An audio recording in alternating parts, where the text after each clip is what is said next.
All right, Texans fall to the Bears. Well, pitiful fashion would be an understatement. 23-20.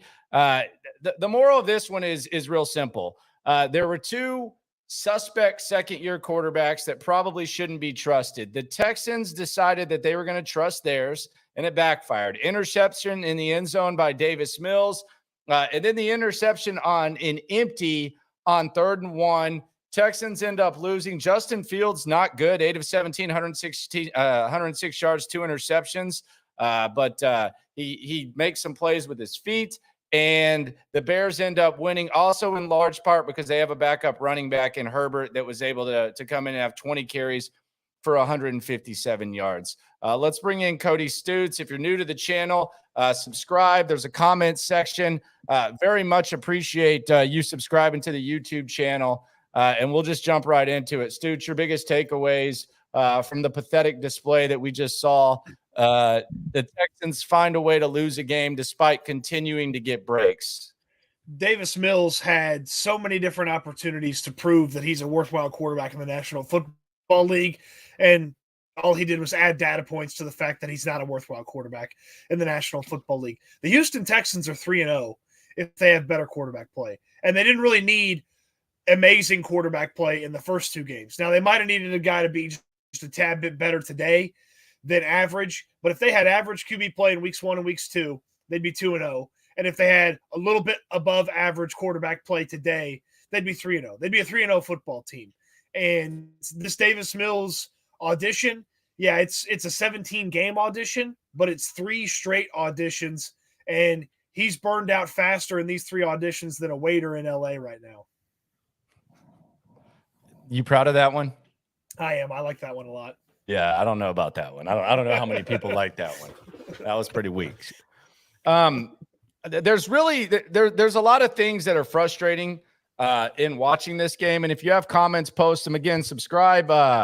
Landry Locker on YouTube. Even if you're on the Twitter, just go ahead and subscribe. Very much appreciated. You'll get alerts. We'll do the post each time. It's really simple. Like the patience is gone. I've been as patient as I can with Davis Mills. He's not it. He's not it. 11 of his 12 interceptions now on the road. There were just opportunity after opportunity after opportunity after opportunity after opportunity, and the Texans failed. And there were multiple layers of failure here. Being an empty at the end of the game made no sense.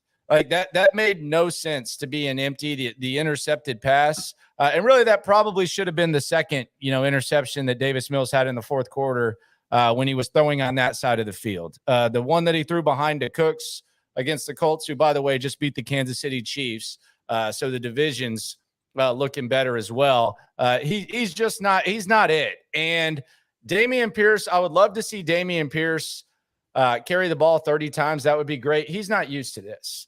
Chicago has a backup running back. The Texans don't take the backup running back position serious. They have Rex Burkhead out there getting pity carries. And there are 2 things that Rex Burkhead being out there remind me of. One of them takes me back to my childhood, and one of them take me back to the last couple of years. I'll start with the last couple of years. The last couple of years, it's the same feeling I get when David Johnson would get touches. Like it's 100% the same feeling I get when 31 would get it the last 2 years. Before Dameon Pierce, whenever Rex Burkhead touches the ball, that's the feeling I get. And the other feeling is it just has real like coach's son getting playing time vibes too, with Rex Burkhead out there. I'm not saying that's why they lost the game, but when you see Chicago, their entire offense up to this point leaves the game in the first quarter, and their backup running back comes in, who was a 6th-round pick not too long ago, and he gashes you for 150 yards, and they had 111 yards at the end of the first quarter, which is more than half the teams in the NFL average for an entire game. I mean, that tells you something. Like you take the backup running back position serious, and that's what you get. This game, to me, came down to, and I don't know if you say it's Pep Hamilton or if it's Lovie Smith, but this game came down to first-year coaches, one not trusting his quarterback, and the other foolishly trusting his quarterback, and the one that didn't trust his quarterback ended up winning a game. The Bears are 2-1, man. Like, Matt Eberflus has managed to be 2-1 with that football team we just watched. And one of the teams they beat was pretty good. San Francisco's a pretty damn good team. And they are 2-1 because they don't overly trust their quarterback. And quite frankly, they shouldn't. Would Eberflus be 3-0 with this Texans team? It feels like he might. I mean, look, they don't have a lot of options in Chicago. And I know their fans were crushing them a couple different times for the way they operated with Justin Fields. And my God, some of the Justin Fields stuff looked really bad. But there's dynamic aspects to what he can do. And you can live with some of the issues that Justin Fields has because there's other dynamic elements in his game. Davis Mills doesn't have any elements to his game. Any. No.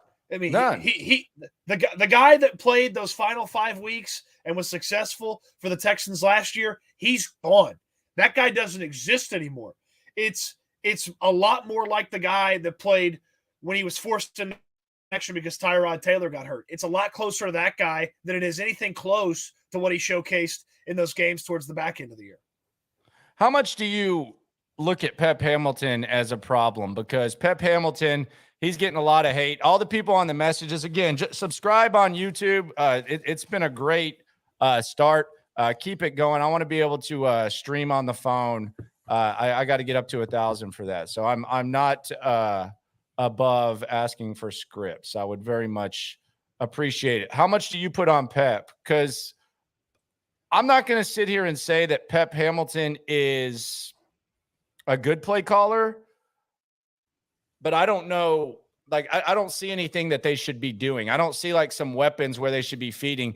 And this notion that you just keep giving Pierce the ball, I don't find that to be very realistic. Like, if anything, there was a series in this game where I think Pierce ran the ball, then he caught a screen, then it was 3rd and 1, and they tried to get him the rock again, or they were in empty or whatever. And it's like, that's really the time where you would like to have a backup running back to come in there and get you a yard. Like, I think at times when Pierce is tired, they just think they have to throw because they don't want to wear him out, when really the solution is get the coach's son off the field and try to go get you a backup running back, because there's plenty out there. Yeah, you watched for 3 weeks, the backup running back was a key element of the opposing team. Naheem Hines in week 1, he can catch the ball out of the backfield and he can be dynamic with the ball in his hands. Melvin Gordon had success as the backup for the Broncos, and Khalil Herbert had one of the best days that a backup running back's going to have this season today against this Texans defense. And I think some of Pep Hamilton's issues are Davis Mills is not very good. And there's only so much that Pep Hamilton can do with Davis Mills. But there are just some curious moments with who's on the field, who's not on the field, who's getting the ball, who's not getting the ball, what type of play they're in, what type of situation they're in. I understand that you should be able to get the ball to be able to run the ball on 3rd and 1 and get it. I mean, they did that late in the game, in the second half on the goal line. Like, yeah, you should be able to line your guys up against those guys, and you should be able to get a yard. I understand that aspect of it, but what in the past 2 weeks and 2+ quarters had told Pep Hamilton that his guys were ready to get that 3rd and 1, and Roquan Smith darts in there on what's clearly a rushing play and gets a tackle for a loss. And so what in Pep Hamilton's mind told him, well, that's the play. That's when you can get inventive. That's when you take a situation. And by the way, like, these guys are having trouble blocking 5-on-5, 5-on-4. Adding Charlie Heck or some tight ends to the equation, that's not going to help. I mean, it's the 5 guys that are out there that need to block better. There's so many curious decisions that Pep does throughout the game that I'm wondering if some of them are just by a factor of, I don't know what my quarterback can and can't do on a regular basis, so I have to try these things. And at the same time, he's limited by the overall talent. But I would tell you that what the Bears did, being even more limited by overall talent, they still found creative ways, different ways to get the ball down the field, to move the ball. I mean, I'm not saying I want to see a bunch of wide receiver reverses or anything, but at least there was some inventiveness to what the Bears were doing to try to gimmick past their lack of talent. Pep Hamilton almost tries to line up and play a regular style of football like he's equally as talented as the other team. Yeah, and if you're talking about offense, I mean, the one thing moving forward that I think is kind of clear is Jordan Akins. I mean, I kind of made fun of, on 3rd and 1 on the first series, they went to him one-on-one, almost like they were just locked in. But, I mean, all 3 of Davis Mills' touchdown passes this year, the first 3 were to tight ends that had barely been on the roster. OJ Howard had 2, and then Akins had 1. I mean, Akins looks like the superior player to Brevin Jordan. He looks like someone who needs to be out there a little bit more. And I say that to say the fact that I'm even saying that tells you where they are as far as weapons. When Jordan Akins comes off the practice squad and nobody wanted him, and you look at him and you say, damn, this guy, wow, he belongs. He should probably be active the rest of the year. That kind of speaks to where exactly you are when it comes to skill position guys. Well, and Davis Mills somehow being able to find him, and he didn't even have training camp with that guy. What did they do? Like, you were there at training camp. I was there at training camp. It doesn't seem like we see any of the stuff that we saw in training camp on the field. Like, Davis Mills wasn't living and dying outside the numbers in training camp. He was throwing the ball over the middle, and he had some success over the middle today. It just feels like everything that was successful in training camp, it wasn't in the preseason game. It hasn't been in any of these first 3 losses. This offense. Maybe it's the defense he's going against. I mean, maybe going against Kamu Gurje-Hill and these guys that they have in coverage, maybe that makes you look a little bit better. That may have been as simple as it is. It may have just been that Mills took advantage of a poorly talented defense. And I understand that they were working from a talent deficit overall on offense from basically the day Nick Caserio walked in here, and especially when they couldn't get rid of the quarterback right away and use those picks right away in that first draft that Caserio had.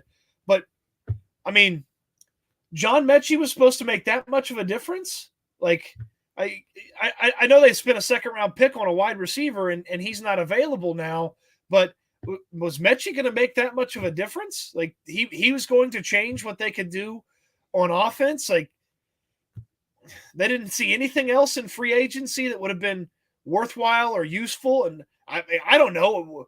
It's not like they have any money. So, I mean, they spent all the money they had. This is what all these draft picks that you've had, or all these draft picks you had this year, and the money that you had, this is what it gets you. Like, Jordan Akins signed onto the practice squad and elevated as, a practice squad elevation's your best receiver on the day. Yeah, the answer is yeah. And on the final interception, Pendergast just tweeted this out. They were forcing the ball to Rex Burkhead. Like, Rex Burkhead was lined up in the slot, and they were trying to throw the ball to Rex Burkhead on 3rd and 1 and empty. That's pathetic. That's pathetic. It's embarrassing. Like, it's really, really embarrassing. Mills's decision making is horrendous. I mean, they just love that short dump to the left when something's not going right. They just love that little dump off, and it's just you just have no faith that they can go out there and make a play on offense. No faith. I mean, and Brandon Cooks. I mean, you and I both thought coming in the season Brandon Cooks was going to be able to. I mean, this is not a nasty Chicago Bears defense by any means. This is not. No. They're missing their number one. They got Roquan Smith out there with one hip, and their top cornerback's not playing. And Brandon Cooks has 2 catches for 22 yards. Brandon Cooks can't get the ball all of a sudden. What happened to being able to get Brandon Cooks the ball? Gimmicking the ball to Brandon Cooks a couple of times. That's Pep, and that's also Davis Mills. Like, the best player on the team can't get the ball. He gets the ball 2 times. How many times did they throw to Brandon Cooks today? 7 targets. How many times did they throw to him? He had 7 targets. Yes, he had 7 targets. He had 7 targets. He should have. Burkhead had 5. Burkhead had 5. Burkhead had more targets. Burkhead had more targets than Nico, Jordan Akins, Farrell Brown. Brandon Cook should have 15 targets a game. He's the only player that can make a play for this team, and he has 7 targets. Like, that's unacceptable. That's unacceptable by Pep Hamilton. That's unacceptable by Davis Mills. And if Brandon Cooks isn't beating those guys, then it was unacceptable that he had a contract extension. So somebody's not doing their job. I got a hunch that it's not Brandon Cooks that's at fault for him not getting the football. 2 catches for 22 yards is disgusting. How many teams can get their number one wide receiver more than 2 for 22? I bet if I go look at the box score from every single NFL game that was played at noon, I bet you every single one of those wide receivers who's the number one wideout has more than 2 for 22. Yeah, I mean, I would think so. I would think so. And I'm just as concerned about the guys after Cooks, though. Like Chris Moore, 3 for 63, he had the 52-yarder, and then Nico Collins, 2 for 41. Like I'm as concerned about the guys afterwards as I am Brandon Cooks not getting. I mean, because this is the first time this has happened.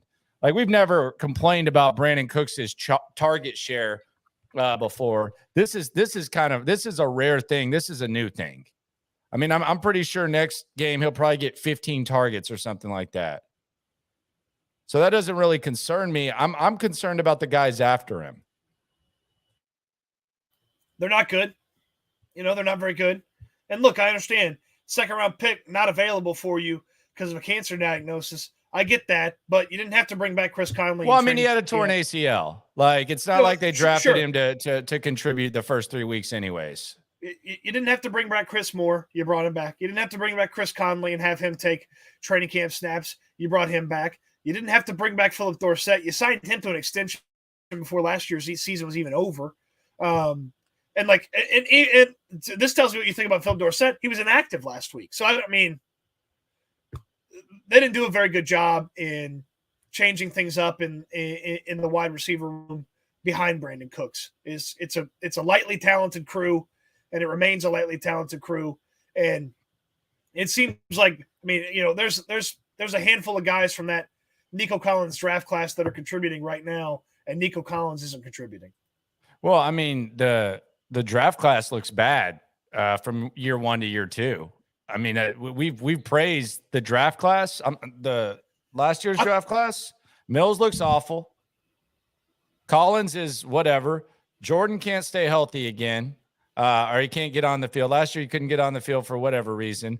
Lopez has given you everything you can expect. I'm not going to sit here and act like I expect a ton from Roy Lopez. He's struggling. Wallow can't get on the field. Like Garrett Wallow can't get on the field with these linebackers. Like I saw him make a special teams play. He's banged up. Well, he played on special teams today. Yeah, but I don't know if they just trust him. Don't trust him on defense. He can't go out there and bounce off a running back like Camus Grugier-Hill can. That was disgusting. Watching Camus Grugier-Hill square up a guy and then just fall down like he was one of those Bones turtles in Super Mario Brothers.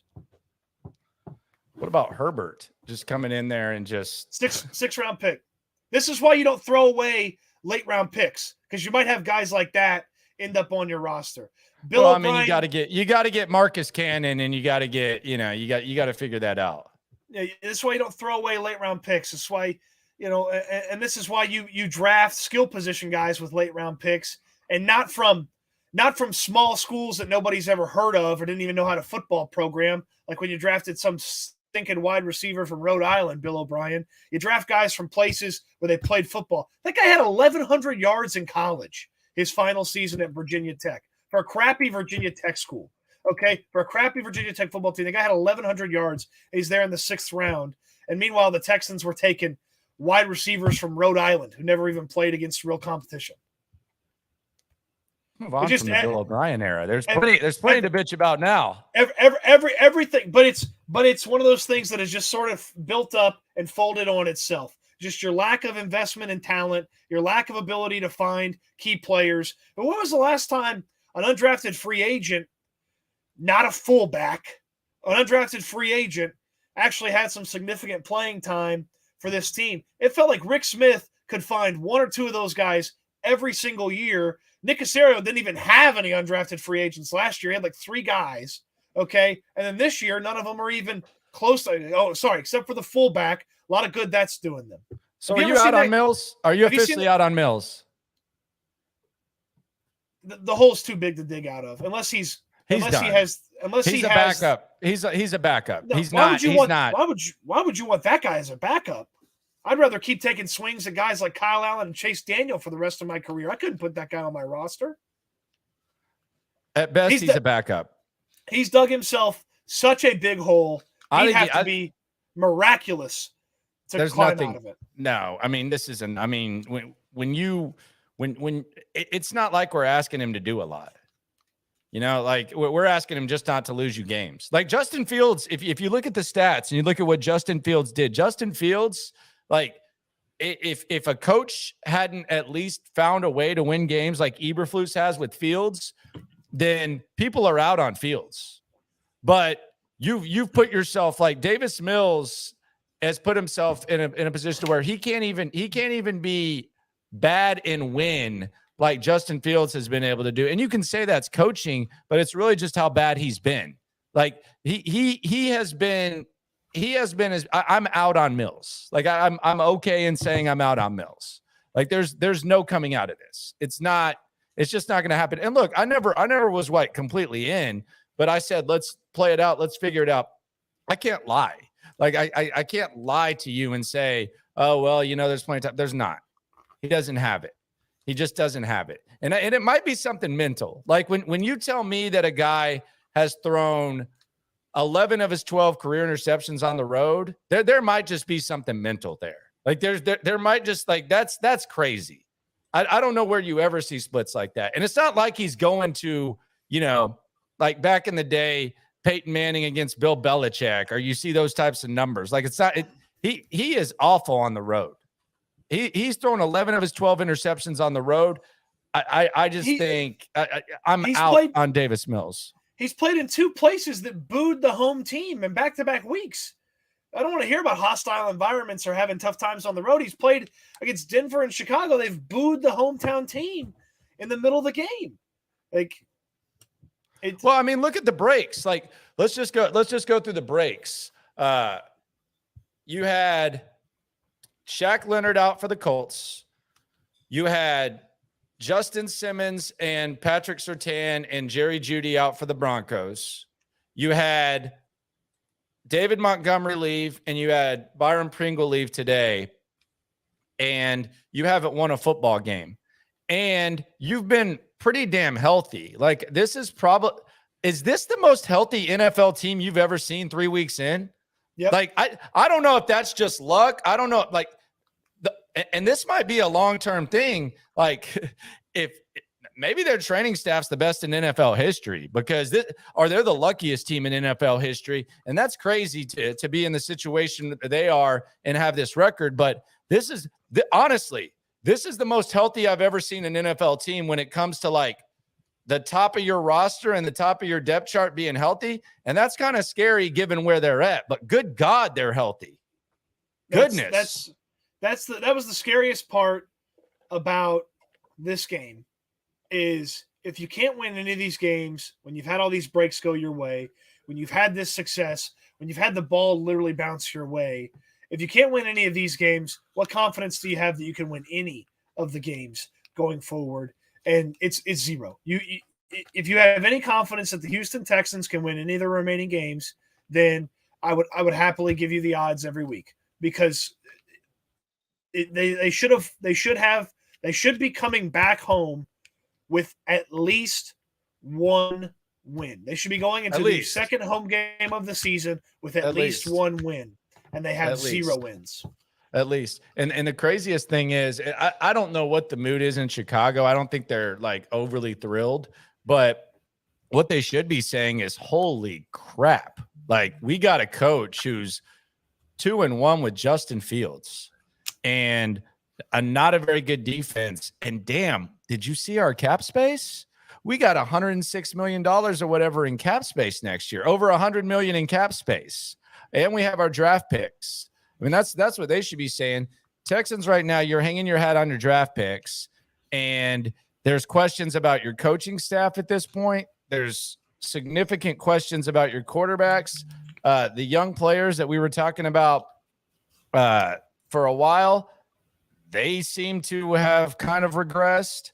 And really you're kind of in no man's land because you're going to be facing a Chargers team now. That look, I know you got them last year. Nobody's going to. I mean, no. What is that line going to be? Are the Texans going to be a 10-point dog at home? Is it going to be another like double-digit dog at home like it was against the Colts? I mean, I would think so. I bet you that number's 8. 8.5, maybe. Let's see how Herbert looks today with the banged up rib. Joey Bosa apparently just went down in that game, but yeah, they won't be favorites the rest of the year. They shouldn't be. They shouldn't be unless Vegas knows something about the opponent that week. But the quarterback's not very good, and they don't have the talent around him to lift him up, and he's certainly not the type of talent that can lift this talent up. And so they're stuck on offense. And then over on defense, they get gashed in the rushing game. I mean, yeah, but I don't know if there's anything they can do about that. I don't know if there's anything they can do about that. Well, they could try different linebackers. I mean, they got 9 of them on the squad. So they can try some different linebackers out there. I mean, hey, Christian Kirksey, congratulations, 100 games. Here's Khalil Herbert running through you. Hey, why did they bring back Kamuga J-Hill? What do you mean? The guy literally bounced off. He's all right. I mean, he's all right. He literally bounced off a backup running back today. Yeah, but come on. That happens sometimes. He's an undersized linebacker that can't cover. Why is he on the team? Tough, smart, dependable. Living on. I guess. The other thing that I'm really confused about, and I don't know, I don't want to make too much of a big deal about this, but I mean, this is just where we are.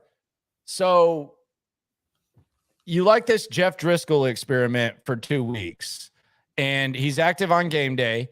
And look, you've sucked on 3rd and short. You've sucked on 3rd down. You've sucked on offense. And the 3 times you've put him out there, it's worked. Like it's 100% worked. Like you've done what he's done what you've wanted him to do. And now you don't need him today. Like it's just something you don't need. Like you don't have a backup running back you can give the ball to on 3rd down. So what's going on? Like I'm having a hard time following the line of thinking. Like even the catch that Dorsett made, it made me wonder. Like, okay, how the hell is that inactive on any given Sunday? Like on this team, how is that inactive on any given Sunday? Philip Dorsett, I can't even follow the line of thinking that they have with some of these decisions. Tyler Johnson can't even be active on this team, and I'm not calling him to be the savior. I'm just kind of surprised by it. When you have so many poor options, why not maximize the amount of options that you have for this offense? And they just simply didn't do that. I mean, they just don't have. I mean, look, Tyler Johnson could be out there running the perfect route. Can Davis get in the ball? I mean, Philip Dorsett could be out there, or Philip Dorsett cannot be out there, but can Davis get anybody the ball on a consistent basis? Like he finally made a couple of really nice throws today, but there's still too many of these where it's, he's blowing the throw, or he's not taking a chance. He's checking it down. I mean, that dude loves the check down. The check down is what cost him. The check down trying to go to Rex Burkhead when you got to go 50 yards. You got to go 60 yards to get into Kaimi's field goal range, and it's windy, so the further you get along, the better. These checkdowns don't help you. They don't help you. Well, what else? What do you want him to do? Take some shots downfield to Chris Moore?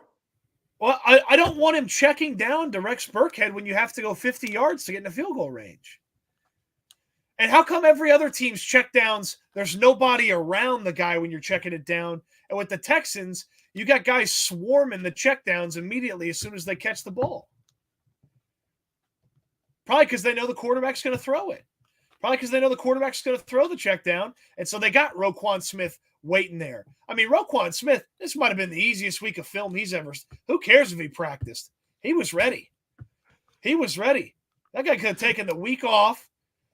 Could have said, yeah, my hip's bothering me. And then he could have gone out there. I mean, this was like when he was back at in college and he was playing some cupcake in week 3. I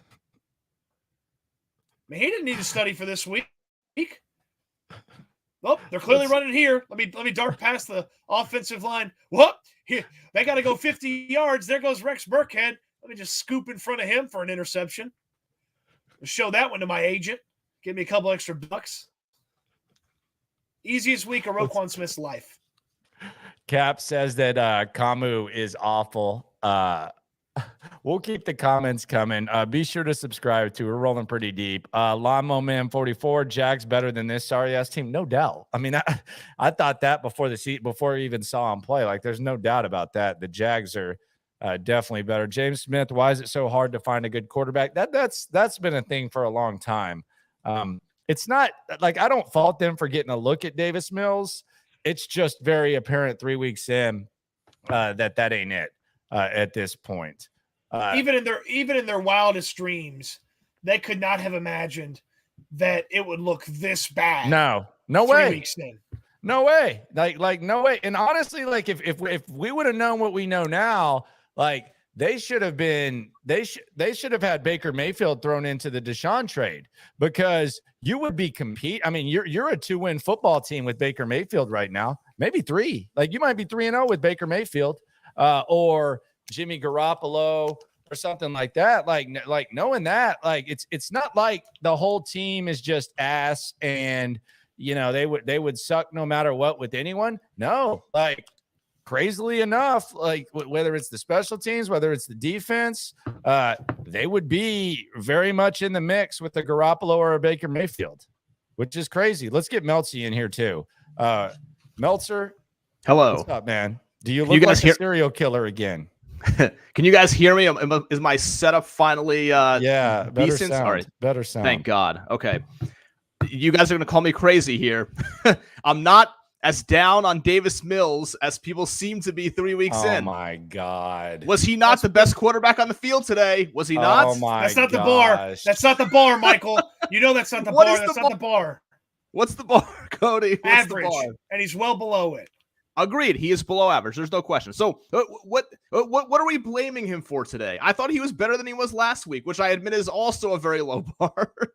I thought he was better. Are you being serious right now? I blame this game on 2 things. Number 1, the obvious, the run defense. Number 2, I had a major issue with Pep Hamilton, a combination of personnel and specific play calls in key situations in the second half. That 3rd and 1 near the goal line, where the only receiver is Philip Dorsett, and they run that weird play with Dameon Pierce where he had no shot. That 3rd and 14, where they're probably not going to convert in the second half, but they have a chance to maybe get into field goal range, and they decide their best play is a screen pass to the least explosive player on the offense in Pharaoh Brown. Well, I'd say Rex Burkhead might have something to say about that, but yeah. Maybe Rex. But I thought Pep turtled in some key moments in the second half. And listen, I agree with you guys that Davis Mills is very most likely not the answer for the long term of this franchise. But if you're asking me, like, am I stunned that it's been this frustrating 3 weeks in? Not really. I mean, maybe my expectations were, I guess, that low before the season. But I think Landry's point about Baker Mayfield is interesting. But would they be better off long term squeaking out a game or 2 as a franchise? Because yeah, they could have done that with Baker in these 3 games. They could have theoretically done that. I mean, yeah, they're better off to win right now. Like this whole think ahead and all that. Yeah, I think they would be better off to win. Like this isn't like some sort of master plan. They're not trying to like. It's not like they're not the Browns in like 2016 trying to lose. They're trying to win games. I agree, but it's not about what they're trying to do. It's about what would be better for them. Winning games. Would it though? Winning games. You're still going to have the 2 first. Winning games.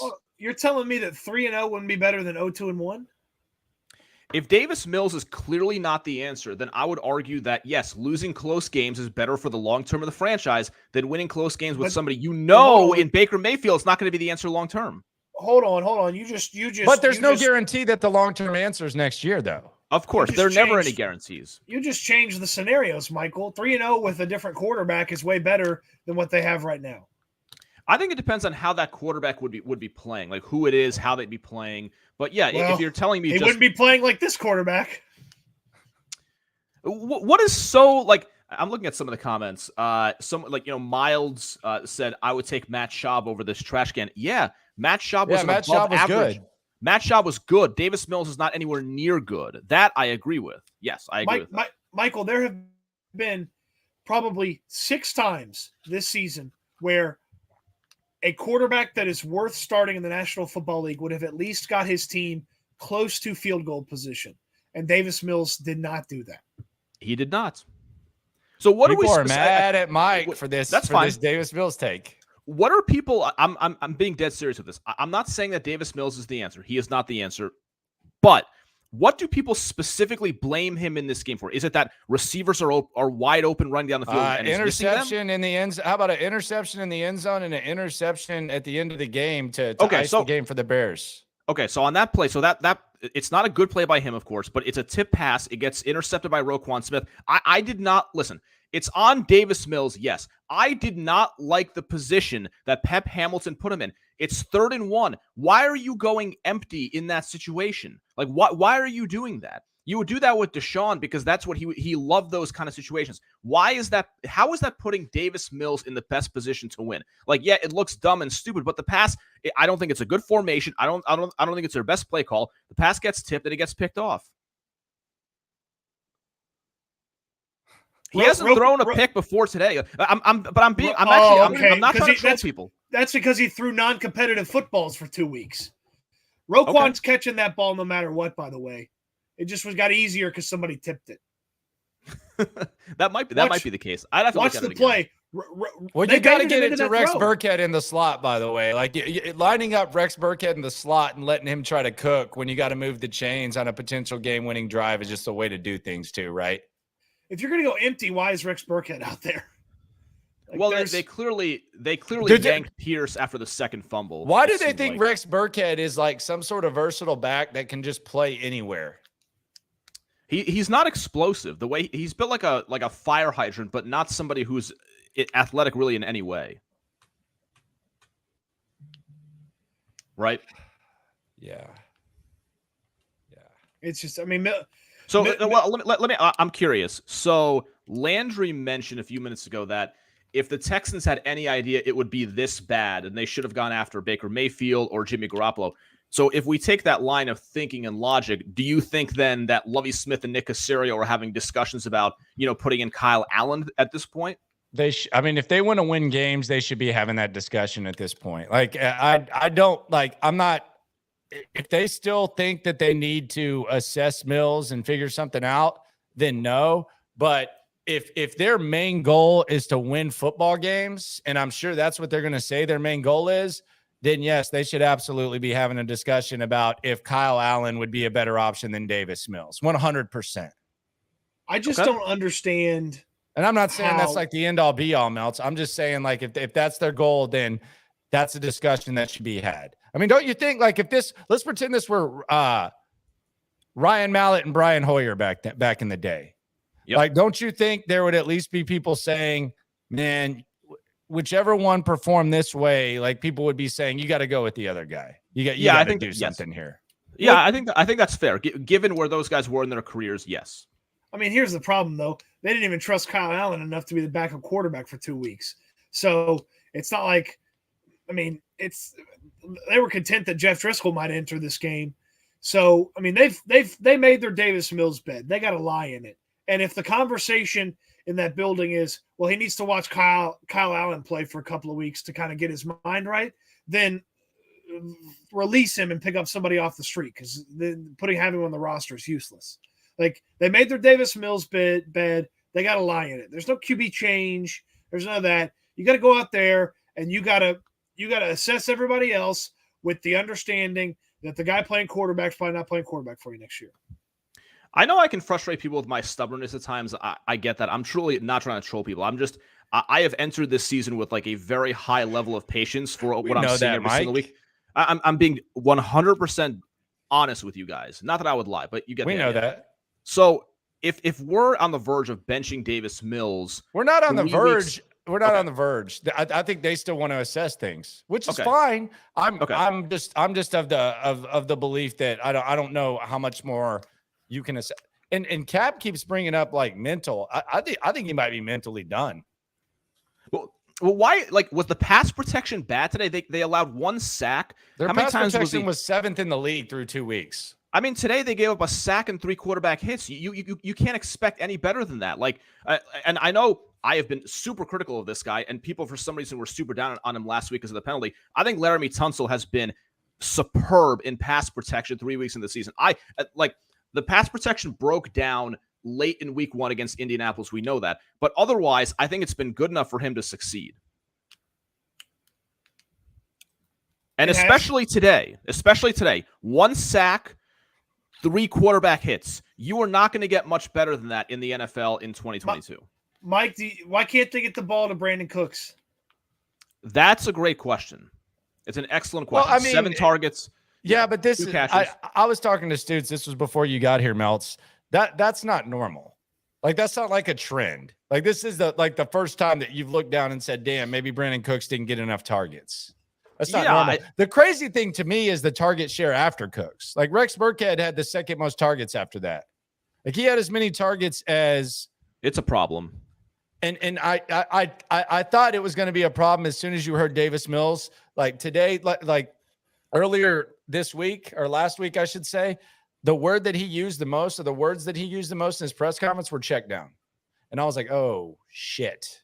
Like he is looking at the tape and thinking checking down is what he needs to do. Man, if anything, he probably needs to be a little bit more aggressive. Now, not the aggressiveness that we saw where you're trying to force it in the end zone, but as soon as I heard him saying check down, I was like, goodness gracious. Like, this could be bad.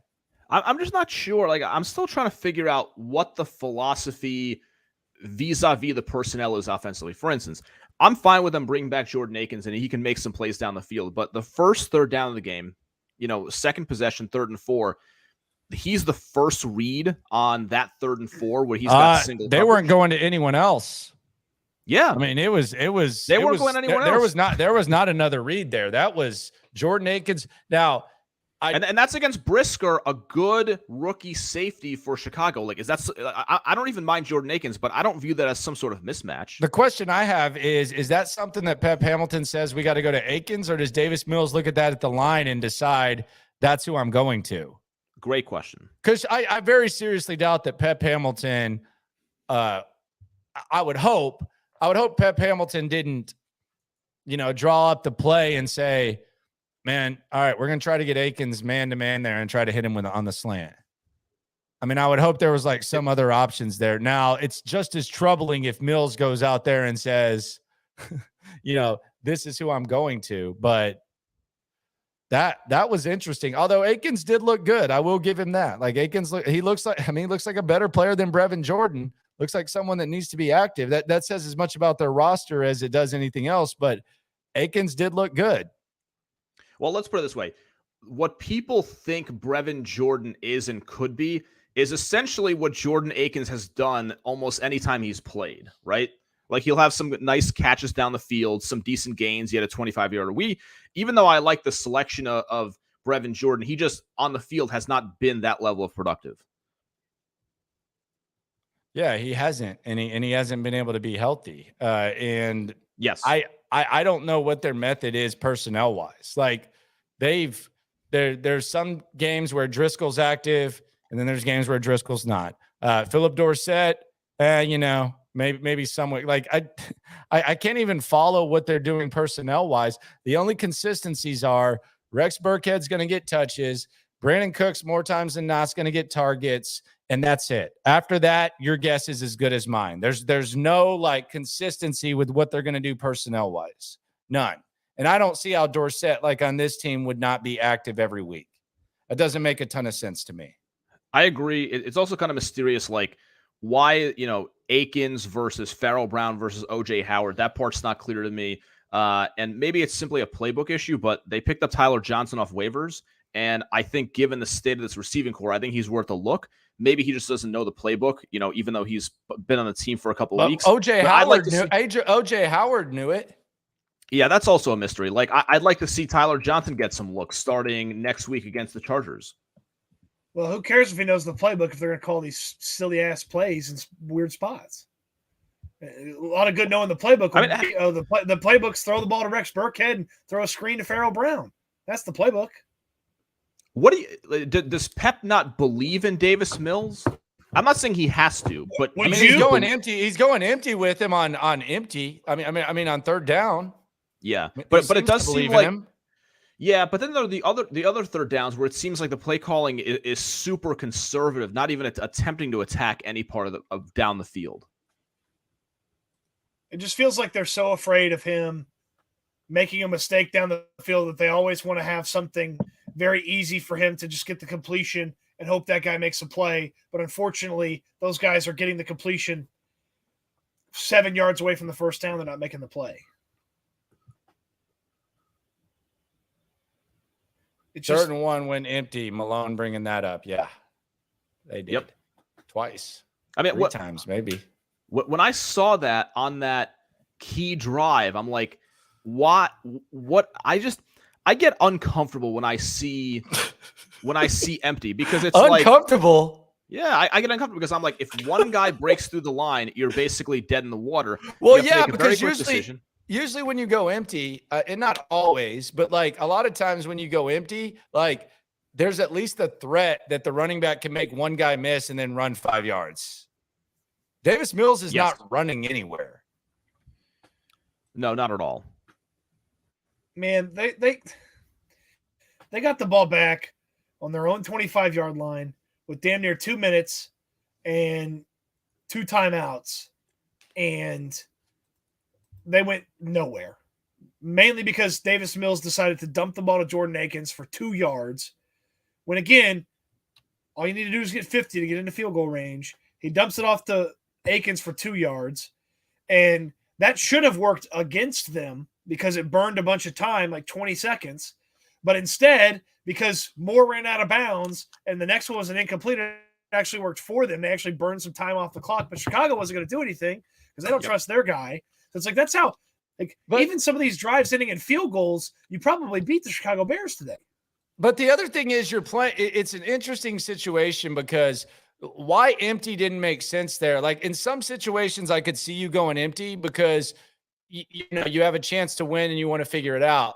But in this situation with where they were, you can run the ball up the middle and get the first down. And even if you don't, if you punt to Chicago, they're not going to try to score. Like you saw the way they played, like they didn't even try to score at the end of the second half. So it's not like, you're up against it and you have to figure it out. And oh my gosh, if we have to punt, they might try to score on us. Like there's a chance Chicago gets that and takes a knee. So I don't know, like of all times to just run it up the middle, that would have been the time to run up the middle, or at least make the defense think that it's a possibility. Like, why would you ever be an empty if you're the Texans? Like, why would you not at least put the running back there? Like, put Pierce back there so that they think that maybe there's a chance you're going to hand the ball to that guy. But because like an empty in that situation, like Chicago's not going to try to win the game. They're not going to try to win the game. They don't trust their quarterback. Yes. And a lot of times that's smart. Like Matt Eberflus didn't get enough credit either, Mike. Like if I had a coach of the year vote, Matt Eberflus is getting my vote right now. It's between Mike McDaniel and Matt Eberflus because Matt Eberflus is 2-1 with this team. Yeah, I think that is done a insane. Nice job. Another play call real quick I had an issue with is, so after the Petrie interception, the Texans squander that, then they force a punt, they get the ball back. And this is when they started, remember, deep in their own territory. Pierce fumbled. They thankfully, got the football back. And Davis Mills on 3rd and 10 had one of his nicer plays. He went to Farrell Brown 30 yards. And then remember, they got that holding penalty by Quesenberry on that short Burkhead run, 1st and 20 at their own 29. And they run the ball. They throw it deep, basically once to O.J. Howard, and then they're dead in the water on 3rd and 18. I would like to see more aggression on that 1st and 20. I just can't imagine that your best play there, your best chance of success is a run with Rex Burkhead. This is why I ask these questions. Well, I don't know. Well, I just think it's maddening that he's even your backup running back is important, and it's easy to find. Like Look what Chicago Bears backup running back did today. It's easy to find. Like of all positions to not take serious, like it's one thing to not take the center position serious. And just because a guy goes out there and acts like a hardo and a veteran, you decide to bring him in, even if he's looked bad and all that. But like at backup running back, you can figure something out. I mean, you 100%. can really figure something out. Well, it seems clear that they take it serious, please. They overvalue Rex Burkhead, and the fact that Rex played pretty well down the stretch is something that is hurting this team now because they gave him a contract extension. They brought him back, and if he had played poorly, shouldn't mean a damn thing. Yeah, well, that part of being a good evaluator is not only evaluating talent that's outside the building, but evaluating your own talent in an efficient way, in a realistic way, I should say. I don't even think it's the thing that, and this doesn't make it any better. Like, I don't think the Rex Burkhead evaluation is even evaluation. I don't think it's about talent. Like it's about culture. I don't know what it's about. I respect Nick Caserio too much, and I respect Pep Hamilton and how long he's been around the game to believe that they honestly think that Rex Burkhead's good at football right now. Now, maybe it's about something else, which doesn't make it any better, but it has coach's son getting playing time feels, and every time he touches the ball, I'm just as disgusted as I was when David Johnson would touch the ball the last 2 years. It's become that feeling. Like, I thought that feeling was gone. It's the exact same feeling now, no matter what. Even when he gains like 6 yards or something like that on a pass, I'm like, man, what is he doing out there? That's what I feel. The thing that pisses me off more about the Burkhead thing is I don't think they're evaluating him and saying that he's better. I don't think it's now we can get semantic and say, well, that's just as much about evaluation. Yes, it is, and what they value, but there is no chance in hell that those guys think that Rex Burkhead is a good NFL running back right now. I refuse to believe that. And it might be more, it's more troubling the other way around, but I'm not the only player that didn't average 10 yards or more a catch today was Rex Burkhead. Everybody else averaged 10 yards or more per catch. Dorsett had 15 yards a catch. Nico had 20 yards a catch. The tight ends had 10 yards a catch. Rex Burkhead had 5.3 yards a catch. He's a losing football player. Him playing lots of snaps on your team that's playing losing football. And the other thing is, like, what do you say about Rex Burkhead? Like, if you ask them about Rex Burkhead, what do you think they'd say? Like, what would they say? Gives us the best chance to win. No, they would probably say something like that, and they would say, he's been doing this for a long time. Knows the playbook. Usually, well, you know what? Usually at running back, when you've been doing it for a long time, that's usually when you bail on it. It's not a position where you hang around that long. And it's not like the other thing about it that's kind of frustrating is it's not like he was ever like at any point in Rex Burkhead's career, even before the injury and early on, he was never the second best running back on his team. Ever. Yep. Ever.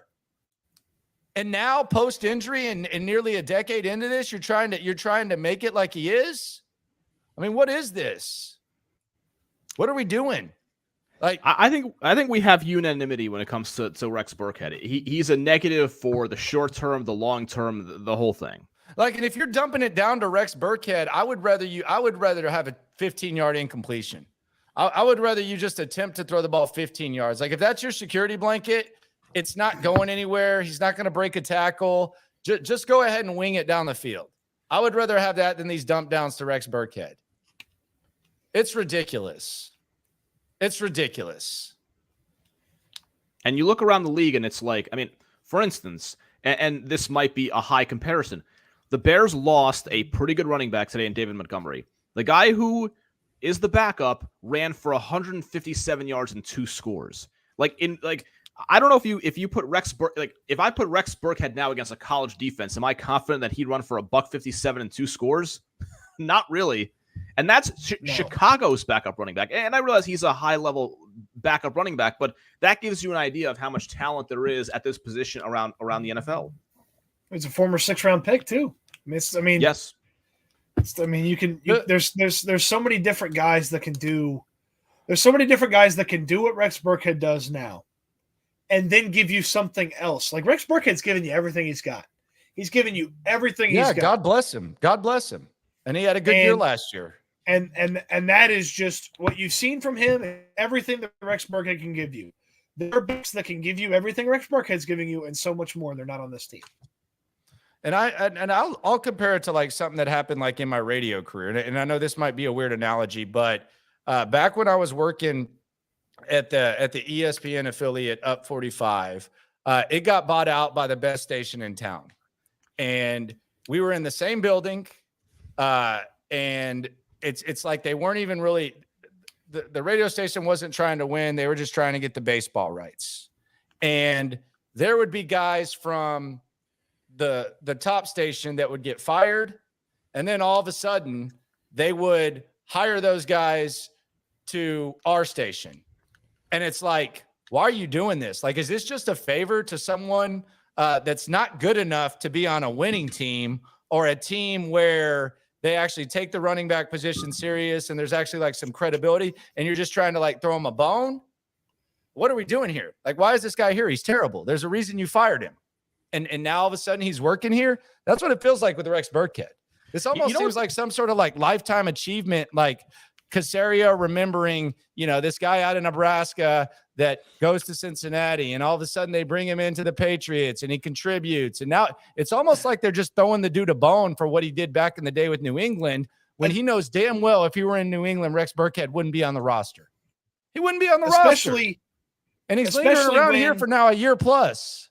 Especially when Caserio says stuff like he said about Amendola this preseason. When Danny Amendola retired, he was a Texan for life. He played 8 games. He'll always be a Texan. Go ask Danny Amendola. You know how stupid that is? Like, let's go to the Woodlands, wherever the hell Danny Amendola is playing golf, and let's ask him if he considers him a lifelong Texan.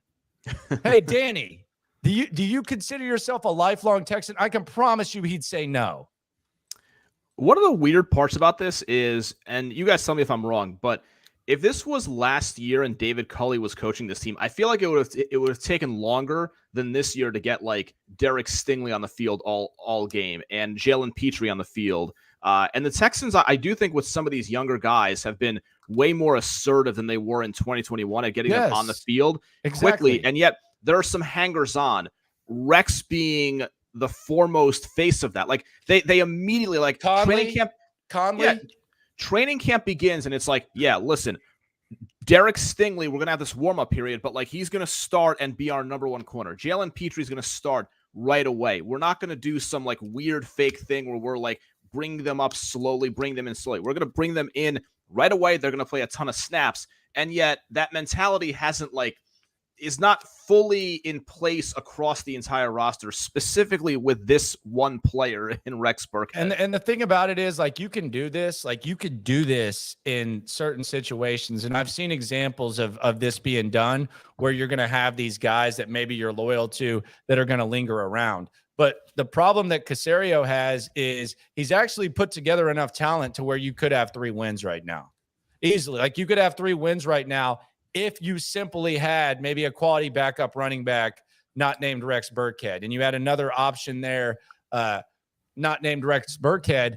It's easy to hide Rex Burkhead last year when, we were surprised they even won. When did we think they had a chance to win 3 games last year? Like, damn sure not 3 weeks into it. So you can do it there, and your guys gotta be somewhat serviceable. Like Bill Parcells had Bill Parcells guys. But those guys, like, they fit into their role. Like, they were never playing above themselves. And sometimes, like, in certain times, like Richie Anderson, he took Richie Anderson with him to the Cowboys, and they went 10-6 with Quincy Carter.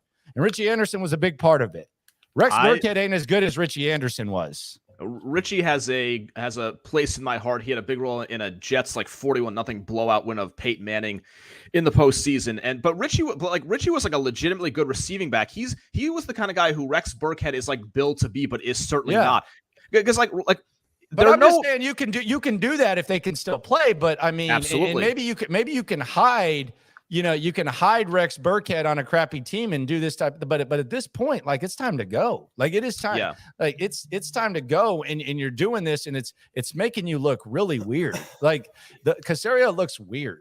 Like, you look goofy right now with Rex Burkhead still being here. It's strange. And then it's strange enough that he's your second best running back, but it's even stranger that he's lining up in the slot and you're forcing it to him on 3rd and empty, and you're just trying to spoon feed him these carries here. It's really strange. I agree. Stutes? I mean, we're talking about the backup running back. I mean, the backup running back's not going to keep the That's opposing important, team. Cody. But it is important. No, it is. No, listen, it is. It's not. You don't minimize. See, that's the problem right there. But hold on, the backup. But we've spent so much time on this, and we haven't talked about how they allowed the Bears to do whatever they wanted on the ground. The problem is I don't know that there's anything they can do about that. Like the personnel, the way that it is, I don't know what they can do about that. They could play other guys. They've got 9 linebackers on the roster. Yes. Keep going down the roster. Give Garrett Wallow snaps. Give the kid that played for Lafayette in Illinois snaps. The defense still forced 2 turnovers. They had a sack to get the ball back in the offensive hand. And the reality of the situation is that a short field was given to Chicago and the game was given to them, and that's why it happened. Even with them getting gashed, they still at certain times they stepped up and made plays. So, yeah, the defense stinks. That's a personnel thing, and that's something you really can't do unless you wanted to draft Jordan Davis instead of Green or something like that. Sure. I think listen, I think the defense has been fine. The issue is that it's a bad run defense. It was a bad run defense against Jonathan Taylor. It was bad. They really got fortunate on a couple because Denver, is just a mess when it comes to the management. But Javonte Williams was running all over those guys, and that was exacerbated.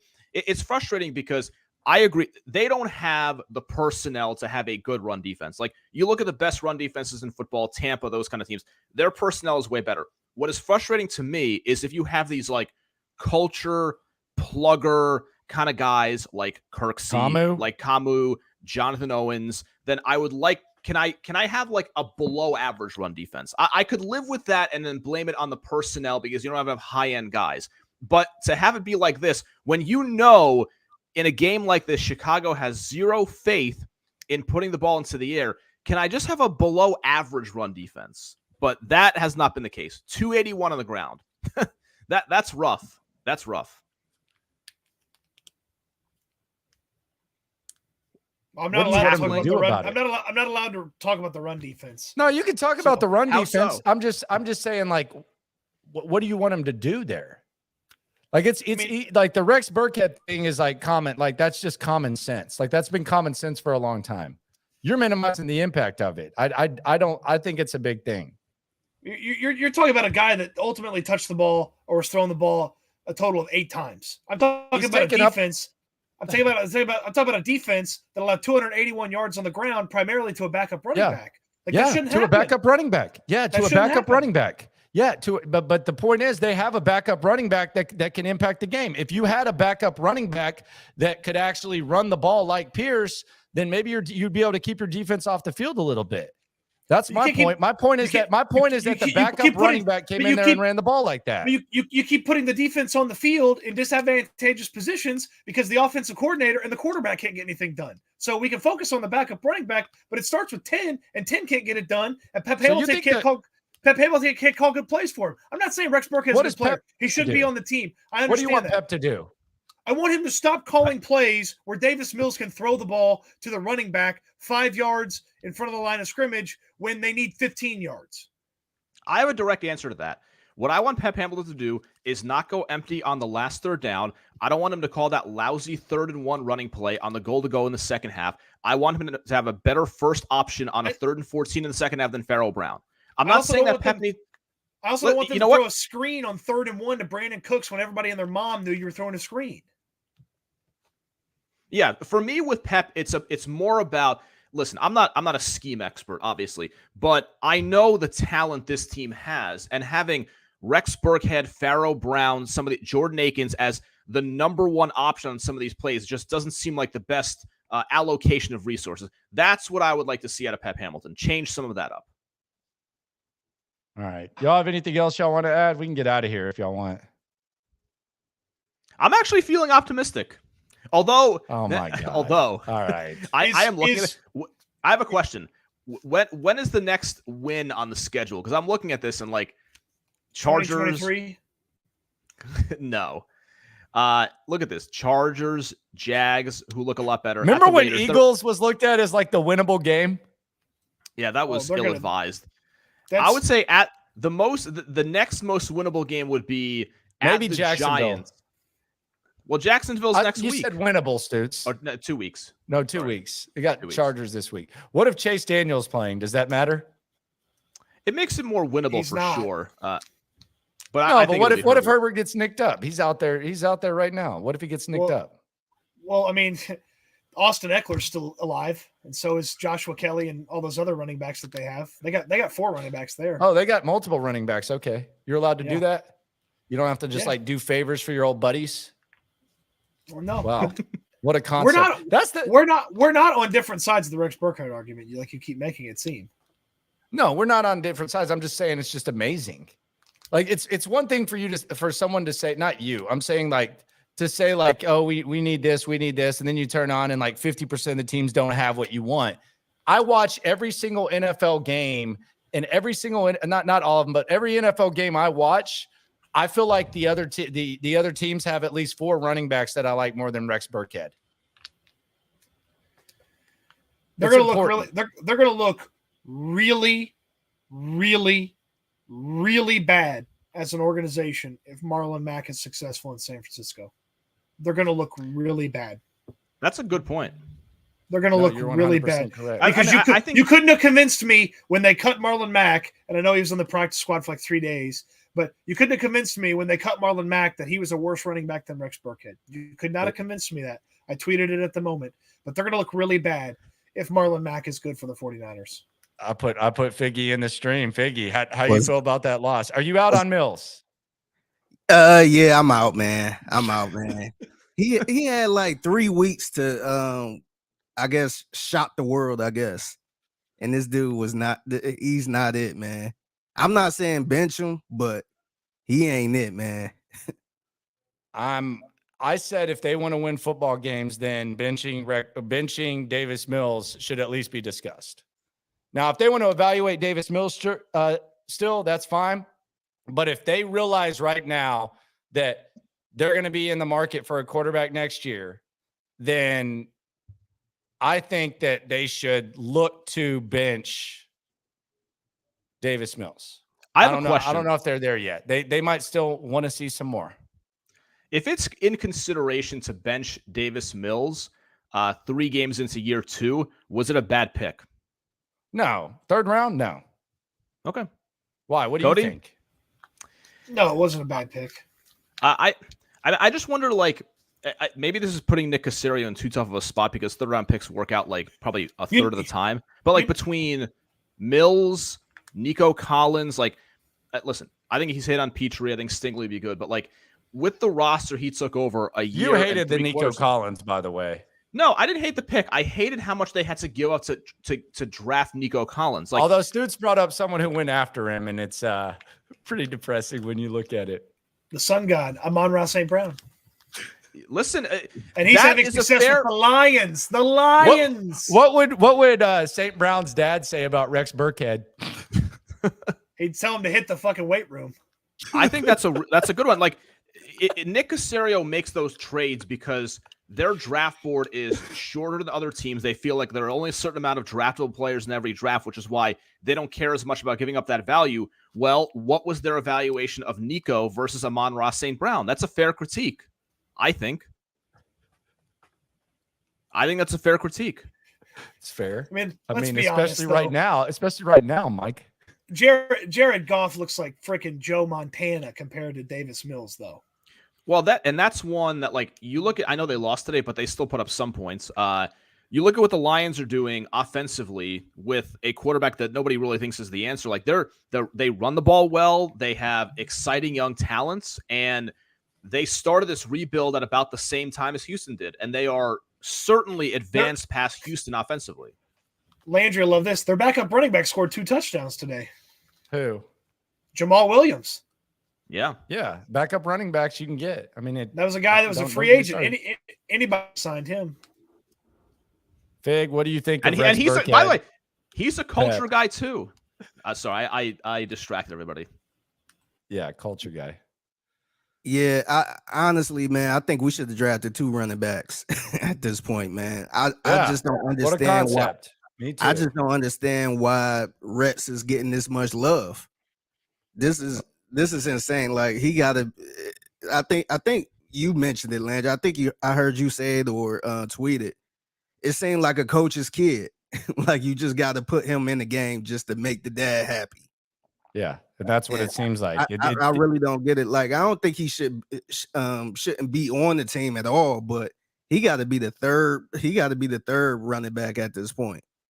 Yeah, and he should have to at least compete to be active. Like if we're talking about guys competing to be active, Rex Burkhead should be that guy. Like it shouldn't be Philip Dorsett. It shouldn't be Jeff Driscoll. Like if we're talking about like, oh, this guy might be active this week, might not be. That's where Rex Burkhead should be in at this point in his career. If he's that good of a person, man, he could be around the team. He just ain't got a dress. I don't understand. Like we had Marlon Mack. I feel like Marlon Mack was better than Burkhead.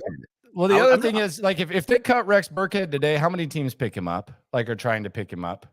See that is the question right there. I don't know if he's in the league. There might be somebody, but he's going to be on a practice squad. He's not going to be on a roster. He might be an elevation for game day. It might be New England or either Tom Brady might put in the flyer or something. And I don't even think that. Nah, Tampa Bay's got some good backs. Yeah.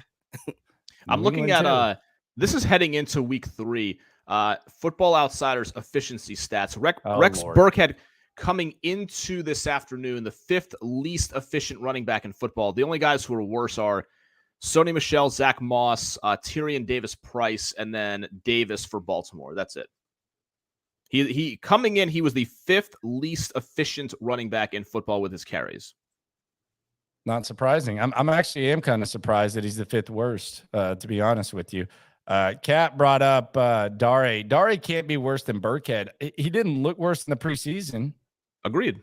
Like, what's going on there? Right. Dare and Rex Burkhead both looked worse than Marlon Mack, and Marlon Mack's on the 49ers now. So I'm waiting for him to score a touchdown. You know that's coming. It's probably coming tonight. You know that's coming. Man, I'm really kind of depressed now on this game. I'm ready. You guys are more depressed than I am. I'm ready to give up on this stream like Justin Fields is my quarterback, and I got 2 minutes and some timeouts. Yeah. Figgy, are you depressed? Figgy's never depressed. Nah, not really, man. I'm more disappointed because the games was close. I feel like the Texans could have been easily 3-0. And just the way they look, like I would have been fine if it was 3 blowouts. If it was 3 blowouts, then whatever. But I feel like the Texans easily could have been 3-0. I want to hear Lovey. I feel like combative Lovey might be emerging. That's the one thing I'm most intrigued by. I think combative Chicago Lovey might be coming through as soon as tomorrow. I'm surprised that one of the commenters was asking like something along the lines of like, what if there starts to become unrest in the locker room? Yeah, I can't really see that given the players that they have. I don't know what that would look like. Yeah, they got a lot of guys that are just lucky to be there. Yeah, he used the word toxic. I can't see that with this group. I don't know what that would look like. I can see somebody like Brandon Cooks saying, you know what, I just want to move on somewhere else. Just look out for me and trade me. But he just signed the contract, so I don't see that happening. But maybe Tunsil. Outside of that, I think Tunsil doesn't care. I think everybody else. I think everybody else cool. Yeah, Tunsil's he's good. Britt was walking around like he was angry after week 1, but other than that, I think everyone's cool with it. What do you think Justin Britt was doing today? Cody, you think he watched the game? Did he watch the game? Did Justin Britt watch the game? I'm just gonna say that I wish him the best in his future endeavors because it's not being a football player. I don't caught saying something bad and then something come out about the guy. So yeah, I'm just gonna say I hope that life after football that's coming very soon for him treats him really well. There you go. That's very nice of you. All right, fellas, appreciate y'all hopping on. There you go. I enjoyed it. Thank you, guys. All right, Texans lose. All hell might be breaking loose with Nick Caserio and company. Thanks to my boys, Stoots, Meltzer, Figgy, for hopping on. Follow all of them on socials. Subscribe to the page. We'll do this I'm going to do this weekly, and we got the post-game show going. So Texans lose pitifully. One coach doesn't trust his quarterback. The other does. The one that trusts takes the L. And unfortunately, that loss was the Houston Texans. Reaction Monday tomorrow. Payne and Pendergast get you started at 6 a.m. I'll be on In the Loop at 10. We'll hear from Lovie Smith. We have player interviews every Thursday, and we got you covered in everything going on with Houston sports and all of that. At Landry Locker on Twitter, at Landry Locker on Instagram. Appreciate y'all for stopping by.